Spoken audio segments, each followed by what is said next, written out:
PU ਵਾਲੇ ਨਿੱਤ ਰੈਲੀਆਂ ਨੇ ਕੱਢਦੇ ਬੈਠੇ ਗੱਡੀਆਂ ਤੇ ਜਾਂਦੇ ਰਾਹ ਬਲੌਕ ਹੁੰਦੇ ਨੇ। ਆਓ ਖੂਨ ਚ ਅੜਕ ਤੁਹਾਡੇ ਹਿੱਕਾਂ ਵਿੱਚ ਜ਼ੋਰ ਸੁੱਤੇ ਉੱਠਦਿਆਂ ਟੁੱਟ ਵੱਜ ਕੇ ਲੋਕ ਹੁੰਦੇ ਨੇ।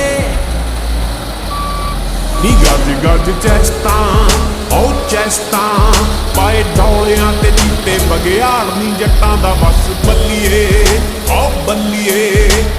ਫਾਰਮਿੰਗ ਪੱਕਾ ਕਾਰੋਬਾਰ ਨੀ ਜੱਟਾਂ ਦਾ ਬਸ ਬੱਲੀਏ ਉਹ ਬੱਲੀਏ।